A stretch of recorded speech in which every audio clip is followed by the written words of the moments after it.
Bismillahirrahmanirrahim. Assalamualaikum warahmatullahi wabarakatuh. Waalaikumsalam warahmatullahi wabarakatuh. Alhamdulillahi rabbil alamin. Wa bihi nasta'in wa ala umuri dunya waddin. Wassalatu wassalamu ala asyrafil anbiya'i wal mursalin Sayyidina Muhammadin wa ala alihi wa ashabi ajma'in, amma ba'd. Allahumma rfa'anna al-waba wal-bala wat-ta'un wal-zalazil warzuqna as-sihha wal-afiyata ad-daimah, amin. Alhamdulillah, kita bersyukur kepada Allah Subhanahu wa ta'ala atas segala nikmat yang Allah berikan kepada kita hingga detik ini. Nikmat iman, nikmat Islam, nikmat ukhuwah, berjamaah, dakwah, dan nikmat sehat ya di masa pandemi ini, yang mana nikmat sehat itu terasa ya semakin berharganya ya di tengah-tengah pandemi, sehingga kita mensyukur ya salah satu dari nikmat Allah ini dengan menjaga kesehatan, pola hidup yang sehat, menjaga protokol kesehatan, dan juga kemudian memanfaatkan kesehatan itu untuk ibadah dan mendekatkan diri kepada Allah Subhanahu wa taala. Salat dan salam juga kepada Rasulullah sallallahu alaihi wasallam, qudwah kita, teladan kita, dan kita berdoa kepada Allah Subhanahu wa taala agar kemudian kita dikumpulkan bersama Rasul kita dan kita mendapatkan syafaat beliau di hari kiamat nanti, amin. Allahumma shalli ala Muhammad wa ala ali Muhammad. Alhamdulillah, sangat berbahagia pada sore hari ini bisa membersamai kemuslimahan akhwat LDK UPIM ya, UNTAD, dan insya Allah materi yang diamanahkan kepada saya tentang fikih haid ya, seputar permasalahan tentang haid. Jadi berbicara mengenai haid ya, menurut Imam Nawawi ya, haid itu merupakan satu bab ya dalam fikih yang cukup sulit, sehingga memang butuh pembahasan yang detail ya, butuh pembahasan yang mendalam. Maka wajar ketika banyak para ulama yang menulis ya khusus tentang bab haid ini secara panjang lebar. Dan sampai detik ini juga saya pribadi ya masih banyak hal yang kemudian ketika orang bertanya saya juga tidak mengetahui jawabannya secara pasti mengenai haid ini, sehingga memang penting kita selalu mengkaji tentang permasalahan haid ini, apalagi khusus untuk muslimah ya, karena yang haid muslimah. Sedikit prolog. Dulu waktu ibu kuliah di Mesir itu sangat kaget ya, atau bisa dikatakan seperti ditampar ya, ketika ada seorang teman yang berjenis kelamin laki-laki, ikhwan, lalu menulis buku tentang haid ya. Jadi istilahnya jangan sampai laki-laki itu lebih tahu permasalahan haid ketimbang perempuan ya. Karena bisa jadi laki-laki tidak haid tapi mengkaji dan banyak membaca tentang bab haid, sedangkan kita yang perempuan yang haid kemudian malas membaca, malas mengkaji, akhirnya jangan sampai kita yang kemudian melewatkan bab ini dan banyak hal-hal yang tidak ketahui, yang nanti ujung-ujungnya kita melakukan kesalahan-kesalahan yang harusnya tidak dilakukan oleh wanita haid. Di dalam Al-Quran Allah Subhanahu wa ta'ala berfirman, yas'alunaka 'anil mahid ya, dalam surah Al-Baqarah, yas'alunaka 'anil mahid qul huwa adha fa'tazilun nisaa fil mahidi wa la yaqrabuhunna hatta yathurna fa idza tatahharna fa'tuhunna min haitsu amarakumullah ya. Jadi engkau ditanya tentang haid, maka katakanlah itu adalah kotoran. Maka janganlah ya didekati ya perempuan ketika haid sampai dia suci. Jadi Allah Subhanahu wa ta'ala sudah menyampaikan masalah haid ini secara jelas dalam Al-Quran, bahwa haid itu adalah kotoran. Tetapi kemudian bukan seperti yang dimaknai oleh kaum Yahudi, ya, yang kemudian atau kaum-kaum yang sebelum Islam itu datang, yang mana wanita-wanita haid itu dianggap kotoran yang memang harus jauh-jauh, bahkan tidak boleh bermalam di rumah, ya, baju yang kena haid harus dibakar, tidak boleh makan bersama. Jadi terlalu ekstrim menyikapi wanita haid. Justru Islam datang itu menjelaskan seperti ini wanita haid, ya, kotorannya itu ada di darahnya, ya, bukan dia secara fisiknya, sehingga harus dijauhi, harus kemudian dikeluarkan dari rumah. Dan ini juga menandakan bahwa agama kita ini, agama Islam ini betul-betul agama yang hak, ya, yang benar dari Allah Subhanahu wa taala, pencipta manusia. Karena kemudian agama ini membahas segala sesuatu yang berhubungan dengan kehidupan manusia, salah satunya adalah membahas tentang haid. Ya, makanya agama Islam ini agama yang paling komprehensif dalam arti membahas segalanya, sehingga siapa yang ingin kehidupannya sesuai dengan jalan Allah, maka kembali kepada agama yang itu bersumber dari Al-Quran dan Sunnah. Nah, apa itu haid? Haid secara bahasa itu berasal dari kata hadha, yaitu mengalir, ya. Seperti hadul wadi, itu air yang mengalir di lembah, sehingga haid itu dikatakan haid karena ada darah yang mengalir. Adapun wanita yang mengalami haid itu disebut haid, ya, haidun, ya.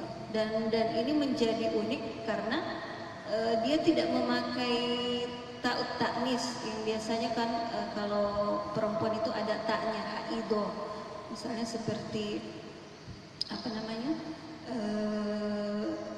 tolibun, tolibatun. Nah, tapi kalau haid ini dia tidak pakai ta'ut ta'nis.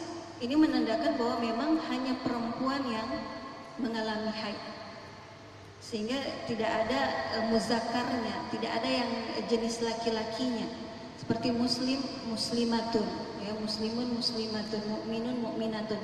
Tapi kalau haid cuman haidun, tidak ada haidotun, karena memang hanya untuk perempuan. Dan dari haid inilah yang kemudian menjadikan perempuan itu punya keutamaan, ya. Salah satunya itu yaitu hamil dan melahirkan, karena kalau tidak haid maka itu salah satu tanda hamil.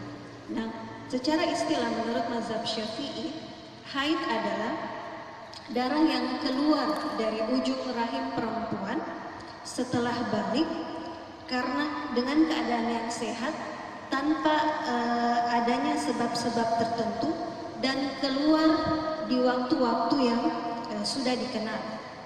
Jadi haid itu adalah darah yang keluar dari rahim. Nah, ini menjadi catatan, ketika ada darah yang keluar bukan dari rahim seperti dari dubur, nah itu bukan haid, ya. Dan kemudian usia balik, sehingga jumhur ulama punya batasan kapan sih sebenarnya perempuan itu dikatakan haid, dan juga dalam keadaan sehat, ya, karena ada juga darah yang keluar karena penyakit, dan juga dia keluar yaitu tanpa ada sebab-sebab tertentu, itu misalnya melahirkan, ya, dan juga di waktu-waktu yang dikenal, sehingga biasanya tiap muslimah perempuan itu punya jadwal haid, punya kebiasaan haid yang biasanya berbeda antara satu perempuan dengan perempuan yang lain, sehingga itu terkadang ada juga perbedaan hukum karena perbedaan kondisi haid di tiap-tiap perempuan. Nah, selanjutnya apa dalil tentang haid, ya, tadi sudah saya bacakan, yaitu surah Al-Baqarah ayat 222. Yas'alunaka 'anil mahid qul huwa adza fa'tazilun nisaa fil mahid wa la taqrabuhunna hatta yatahurna fa idza tatahharna fa'tuhunna min haitsu amarakumullah innallaha yuhibbut tawwabina wa yuhibbul mutatahhirin. Nah, apa syarat darah haid? Yang pertama adalah berasal dari rahim. Yang kedua, bukan karena melahirkan, karena itu akan dikategorikan sebagai darah nifas. Yang ketiga adalah diawali dengan masa suci. Jadi tidak darah keluar terus, tetapi ada masa-masa di mana tidak keluar darah, yang itu disebut dengan masa suci. Kemudian durasinya tidak kurang dari batas minimal. Durasi darah yang keluar tidak kurang dari batas minimal yang ditentukan oleh ulama. Kemudian usianya sudah 9 tahun. Jadi jumhur ulama berpendapat bahwa usia minimal perempuan itu haid itu adalah 9 tahun. Jadi kalau ada perempuan muslimah yang haid atau keluar darah, bukan yang haid, yang keluar darah sebelum 9 tahun, dan ini 9 tahunnya Qamariyah, bukan Hijriyah, ya, pakai hitungan tahun Qamariyah, maka itu tidak dikategorikan haid, tapi mungkin karena penyakit atau sebab-sebab tertentu. Apalagi sekarang ya, anak-anak perempuan sekarang itu banyak yang cepat haidnya. Ya, masih kelas 3 SD, 4 SD sudah haid. Nah, itu nanti kita lihat apakah usianya sudah 9 tahun secara tahun Qamariyah. Dan katanya ya, dan itu dipengaruhi oleh hormon ya. Bukan katanya, iya. Dan ada cerita itu yang anak kelas 2 SD kalau tidak salah itu sudah haid, dan ternyata itu sering makan ayam seperti KFC itu, ayam crispy itu. Nah, kan ayam-ayam seperti ini kan ayam yang disuntik hormon ya, ayam yang disuntik, sehingga itu mempengaruhi hormon perempuan.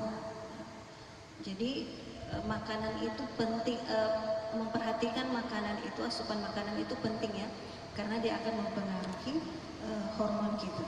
Nah, selanjutnya usia tertua haid itu berapa? Nah, di sini ada perbedaan pendapat ulama. Kalau menurut mazhab Hanafi, usia maksimal istilahnya usia maksimal dapat haid itu 50 tahun. Kalau mazhab Maliki itu 70 tahun. Jadi maksimal dapat haid. Tapi kalau mazhab Syafi'i itu tidak ada batasan.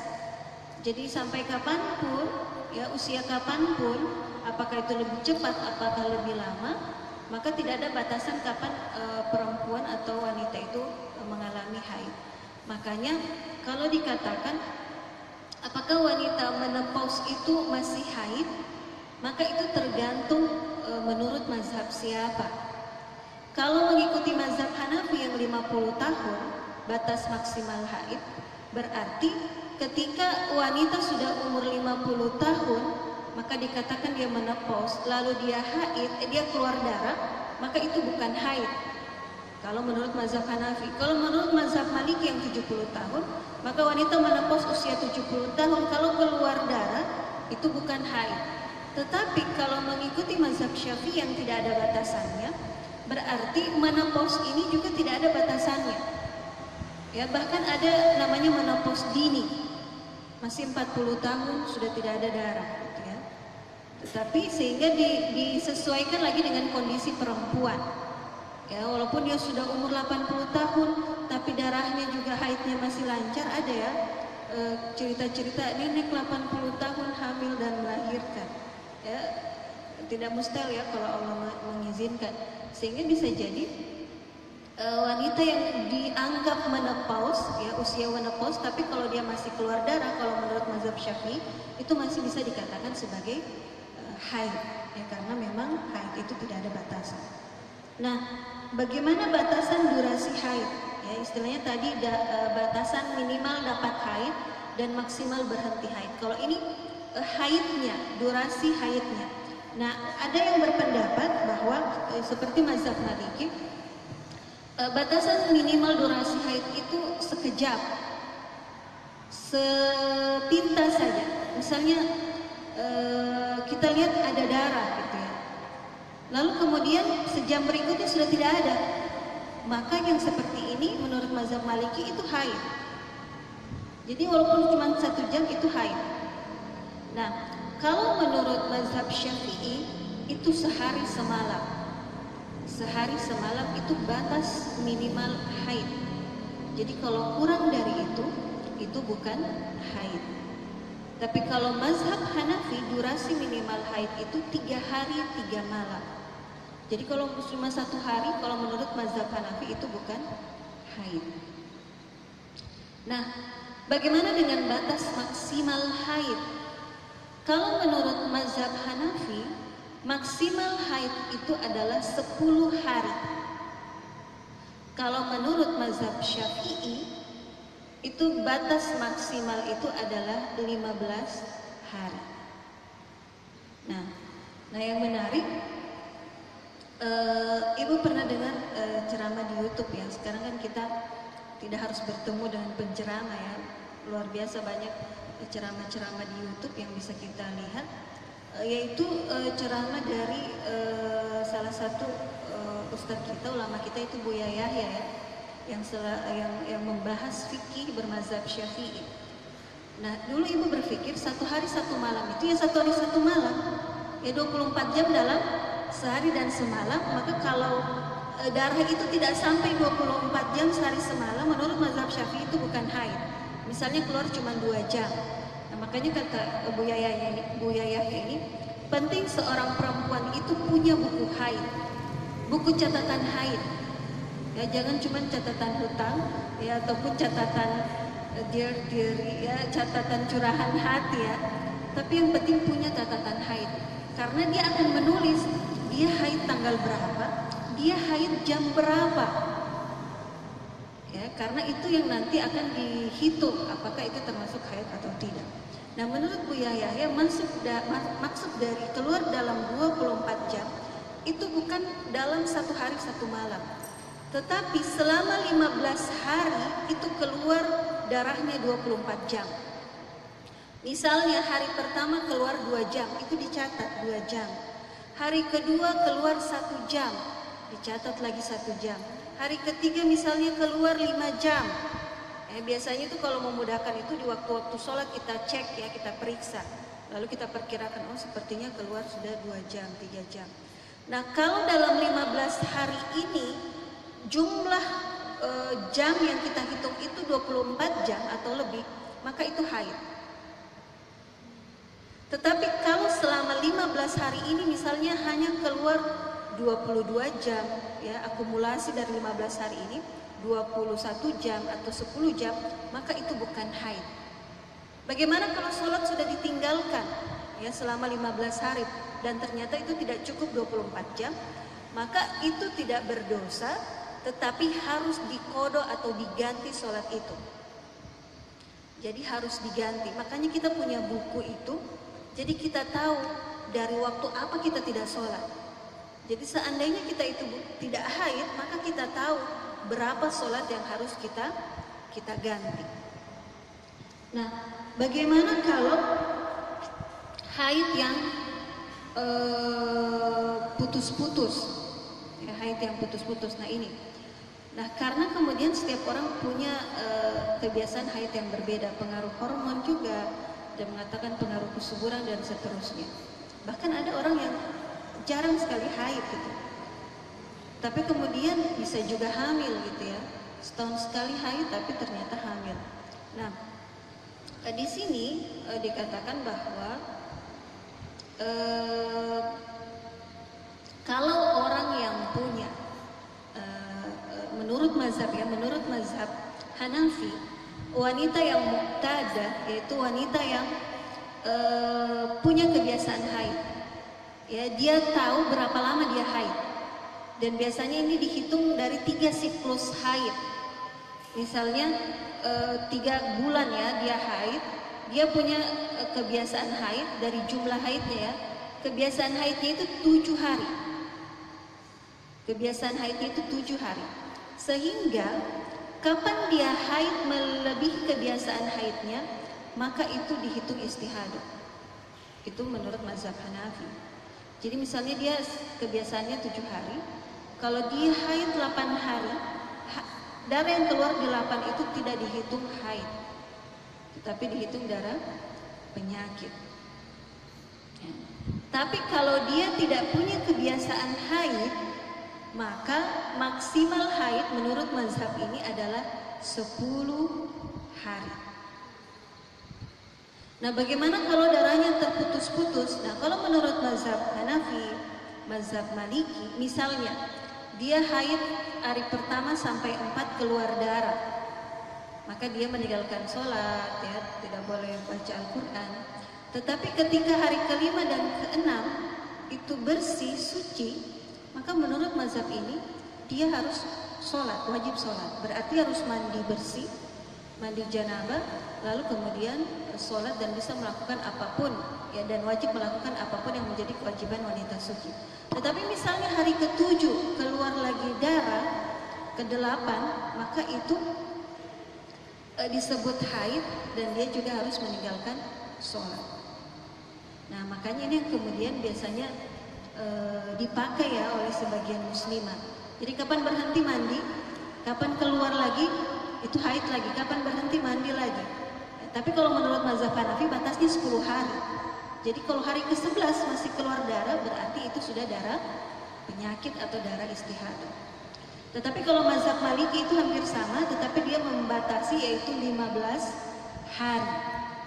Ya, jadi ketika hari ke-16 masih keluar, itu sudah darah istihadah.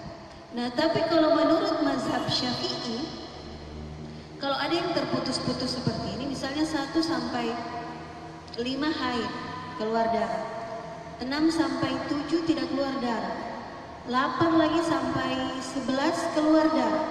Nah, semua ini adalah haid. Ya, semua ini adalah haid sampai batas minimal 15, batas maksimal 15 hari. Jadi walaupun ada hari yang tidak keluar haid, menurut mazhab Syafi'i itu juga haid, sehingga wanita tetap harus meninggalkan sholat, puasa wajib, sunnah dan seterusnya. Tetapi kalau darah itu keluar ketika melebihi 15 hari atau di hari ke-16, maka itu bukan darah haid tetapi termasuk istihadah atau darah penyakit. Nah, sehingga apa bedanya darah haid dan darah istihadah? Yang pertama adalah darah istihadah atau darah penyakit, yaitu darah yang keluar tidak di jadwal-jadwal haid, atau darah yang keluar bukan dari rahim, ya, itu dari urat ya biasanya, sehingga hukumnya akan berbeda. Jadi kalau darah istihadah itu wanita muslimah tetap wajib sholat, bisa puasa sunnah, bisa puasa Ramadan, tetapi dan bisa berhubungan suami istri, bisa memegang mushaf, tetapi dia ketika hendak melakukan sholat harus berwudu ketika waktu sholat itu tiba. Ya, biasanya ditandai dengan azan, maka dia harus membersihkan najisnya itu, yaitu berupa darahnya, dibersihkan, lalu berwudu ketika waktu sholat sudah masuk, dan 1 wudu untuk 1 kali sholat, 1 sholat wajib. Jadi 1 wudu untuk 1 sholat wajib, tetapi boleh untuk sholat-sholat sunnah. Ya, jadi kalau nanti misalnya zuhur, azan zuhur, mulai dibersihkan haid, lalu disumbat ya, misalnya dengan pembalut ya, agar tidak kena pakaian sholat, lalu sholat, boleh sholat sunnah sesudahnya. Nah, nanti ketika azan asar berwudu lagi, dibersihkan lagi, berwudu lagi, baru dipakai untuk sholat asar. Dan itu boleh baca Al-Quran, boleh pegang mushaf dan seterusnya. Nah, sedangkan wanita haid ya, bagaimana, biasa ada pertanyaan, apakah wanita haid itu boleh wudu? Ya, boleh wudu. Nah, di sini wudu itu adalah bagian dari toharo atau bersuci dari hadas kecil, sehingga perempuan haid itu tidak dianjurkan untuk berwudu. Bahkan dia haram berwudu kalau dia niatkan untuk seperti niat wudu, mengangkat hadas kecil, nawaitul wudu'a liraf'il hadatsal asghar. Ya, saya berniat wudu untuk mengangkat hadas kecil karena Allah. Karena pada hakikatnya dia berhadas besar. Sehingga wanita haid tidak perlu berwudu. Bagaimana kalau punya kebiasaan wudu? Kayaknya tidak bisa ditinggal, maka itu boleh-boleh saja, sah-sah saja. Yang penting bukan diniatkan untuk mengangkat hadas, tetapi misalnya diniatkan untuk kebersihan. Ya, karena kemudian wudu itu sebuah syariat yang luar biasa ya bagi umat Islam. Ketika cuci tangan itu bisa menghilangkan virus, kuman. Coba bayangkan ketika syariat kita menyuruh cuci tangan, kumur-kumur, cuci hidung, basuh muka, cuci tangan, basuh kepala, telinga, dan kaki. Bayangkan ya, berapa kuman yang hilang ya dengan syariat wudu itu. Ya, apalagi kemudian ada namanya istinsyaq, ya, yaitu memasukkan air ke hidung, lalu kemudian mengeluarkan. Nah, itu kan salah satu terapi untuk menghilangkan kuman-kuman virus di hidung. Dan memang seperti virus corona ini kan, ketika kita pakai masker ini kan karena untuk mencegah virus itu ya, droplet itu karena memasuki area seperti hidung ya, mulut ya. Dan ketika wudhu itu luar biasa ya, kita kumur-kumur, kita menghirup air ke hidung lalu dikeluarkan, mencuci tangan ya, luar biasa, bahkan sampai siku. Sehingga kemudian kita bersyukur ya kemudian bahwa memang syariat ini tidak lain dari Allah Subhanahu wa taala yang sangat ya menjaga fitrah ya, menjaga hambanya itu dari hal-hal yang tidak baik. Yaitu jadi wanita haid itu tidak boleh sholat ya, kemudian berwudu juga ya ketika diniatkan untuk mengangkat hadas, tidak boleh puasa, tidak boleh tawaf, dan tidak boleh menyentuh mushaf dan membawanya. Kemudian melafazkan ayat-ayat Al-Quran juga tidak boleh. Nah, di sini mazhab Hanafi, Syafi'i, Hambali itu melarang wanita haid itu melafazkan ayat-ayat Al-Quran, kecuali itu adalah bagian dari zikir, gitu ya. Misalnya maksurat atau zikir pagi sore yang di sana ada Al-Fatihah, ada Al-Ikhlas, Al-Falaq, An-Nas, ada awal surah Al-Baqarah, ada akhir surah Al-Baqarah, maka itu tidak apa-apa. Tetapi ada juga pendapat Maliki yang membolehkan ya, khususnya bagi orang-orang yang penghafal Al-Quran atau guru mengaji atau pendidik yang memang harus membacakan ayat-ayat Al-Quran dalam rangka mengajar atau dalam rangka menghafal karena takut lupa, maka ini boleh. Masuk ke masjid ya dan menetap. Nah, di sini memang ada perbedaan pendapat.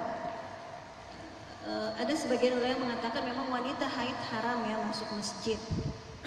Tetapi ada yang membolehkan asalkan ada hajat. Sebagaimana Aisyah ya yang membawakan sajadah Rasulullah SAW, lalu dikatakan saya haid, lalu kata Rasulullah, haidmu bukan di tanganmu. Ini berarti kalau ada hajat itu boleh masuk masjid, gitu ya. Makanya yang penting yang dipastikan hajatnya itu penting, lalu kemudian tidak mengotori masjid, ya, jadi memang tidak menetes darah. Kemudian berhubungan suami istri dan menceraikan istri. Jadi pernah ada yang bertanya kepada ibu, apa hukum menikah haid, ijab qabul ketika haid itu sah. Yang haram itu ketika menceraikan istri ketika haid. Nah, bagaimana hukum memotong rambut dan kuku saat haid? Nah, di sini ulama berpendapat bahwa tidak ada nas yang melarang seorang wanita haid memotong rambut ataupun memotong kuku, sehingga sah-sah saja ya ketika perempuan itu memotong rambut atau memotong kuku. Walaupun ada sebagian ulama yang mengutamakan untuk tidak memotongnya, gitu ya, tidak memotongnya, sehingga ketika ada rambut rontok haid itu tidak perlu dikumpulkan ya lalu disiram atau dibasuh ketika mandi janabah, karena kemudian tidak ada nas yang secara kuat ya yang memberitakan hal itu. Kemudian yang selanjutnya, apakah wanita hamil itu haid? Ya. Nah, kalau menurut mazhab ulama itu ada dua pendapat. Menurut mazhab Hambali dan Hanafi, wanita hamil itu tidak haid. Wanita hamil itu tidak haid karena wanita hamil itu terjadi ketika sel telur itu dibuahi. Ya, kalau secara keilmuannya, karena ketika sel telur itu tidak dibuahi, dia luluh dan keluar menjadi haid. Jadi kapan dia dibuahi, maka dia menjadi janin, sehingga tidak ada lagi wanita haid ketika hamil. Ya, makanya ketika ada darah yang keluar ketika wanita itu hamil, maka itu termasuk darah penyakit.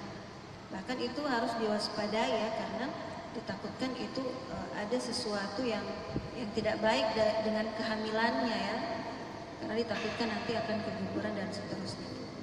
Nah, tetapi menurut mazhab Syafi'i dan Maliki, wanita hamil itu bisa saja haid kalau memang darah yang keluar itu punya ciri-ciri dan karakteristik seperti darah haid.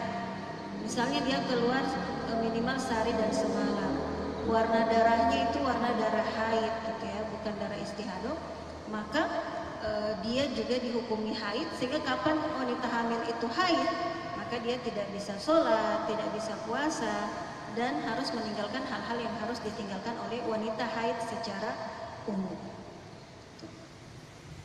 Kemudian yang selanjutnya, apa hukum keputihan? Ya, apa hukum keputihan? Nah, di sini ulama berpendapat ya, kita definisikan dulu apa itu keputihan. Keputihan itu adalah sebuah cairan bening ya, cairan bening yang keluar ya dari farji, ya vagina wanita, yang mana cairan itu putih ya, bening, yang kemudian tidak gatal ya, kemudian juga tidak berbau. Jadi karena ada keputihan yang normal, ada keputihan yang abnormal. Nah, jadi kalau keputihan yang normal itu dia tidak bau, tidak gatal, dan itu fungsinya itu untuk membasahi area kewanitaan perempuan gitu ya. Dan itu baik, dan biasanya dia keluar secara normal juga, biasanya karena pengaruh stres, karena pengaruh hormon, atau juga karena pengaruh terangsang seperti itu. Nah, tetapi ada juga yang abnormal. Yang abnormal itu biasanya cairannya berwarna hijau, gatal, berbau, yang biasanya juga karena kuman ataupun jamur. Yang seperti ini harus diwaspadai ya, karena jangan sampai akan berefek kepada hal yang tidak baik. Karena sekarang ini perempuan ini tambah banyak penyakit pada wanita, khususnya di area kewanitaannya, kanker serviks lah, seperti kista, apalagi miom, dan itu kadang makanya diwaspadai ya, ketika ada hal-hal yang menurut kita tidak wajar ya ketika keluar dari perempuan, misalnya darah yang keluar terus, keputihan yang sampai hijau dan seterusnya, itu harus segera diperiksa. Nah, di dalam sebuah hadis ada sekelompok wanita ya mengutus seseorang kepada Ummul Mukminin ya, membawa sebuah kapas yang berisi bercat berwarna kuning gitu ya, untuk ditanyakan gitu ya, mengenai hal tersebut. Lalu kemudian kata Aisyah, la ta'jalna hatta tarayna al-qasrata al-bayda. Ya, jadi jangan terburu-buru, maksudnya jangan terburu-buru bersuci atau mandi suci dari haid sampai melihat qasratal bayda, yaitu cairan putih bening. Nah, ini sebagai dalil bahwa tanda wanita itu suci dari haid ada keluar cairan bening. Nah, lagi-lagi tiap perempuan itu beda ya, berbeda kondisinya. Nah, selanjutnya juga ada hadis dari Ummu Atiyah berkata, kunna la na'ud al-qudra was-sufra ba'da tuhri syai'an.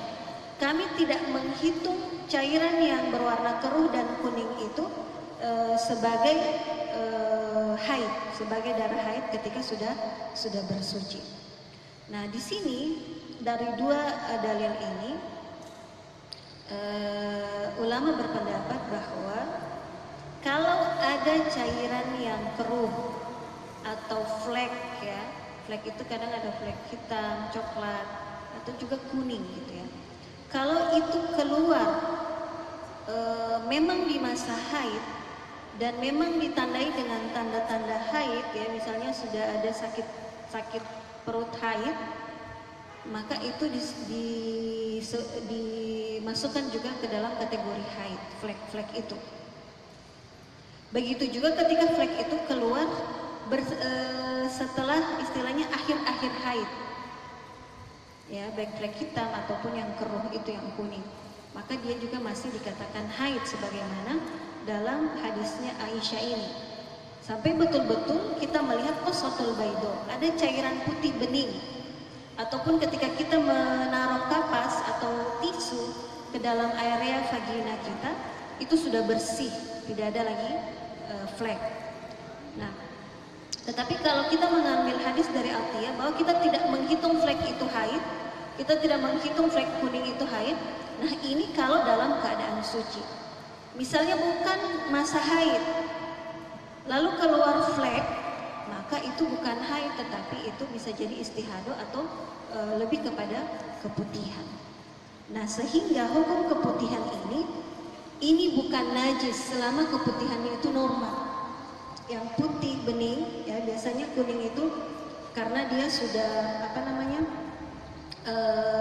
sudah pengaruh hormon, ya, ataupun biasanya di CD, ya, itu sudah lama jadi berbentuk kuning. Tetapi kalau dia abnormal, kalau dia seperti hijau, ya, itu najis.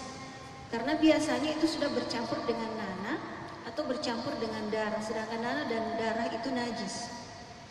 Ya, tapi kalau keputihan yang masih normal, yang masih putih, yang masih kekuning-kuningan, itu bukan najis. Nah, ada juga mengatakan kalau keputihan itu keluar dari farji yang luar atau vagina bagian luar, maka itu bukan najis. Tapi kalau dia keluar dari farji bagian dalam itu yang kita tidak basuh ketika kita membersihkan hadas, itu adalah najis. Lalu bagaimana kalau kita tidak bisa bedakan ini keputihan ini, cairan ini keluar dari farji luar atau farji dalam? Nah, menurut Dr. Yusri, ini seorang ulama, ya, tapi dia dokter, ya, itu mengatakan bahwa jangan membebani diri, ya, sehingga itu dihukumi sebagai suci atau bukan najis.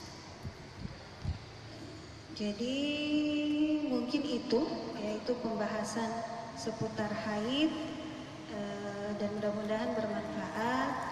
Selanjutnya saya kembalikan kepada moderator dan ahlan bagi yang ingin bertanya. Astagfirullahaladzim. Assalamualaikum warahmatullahi wabarakatuh.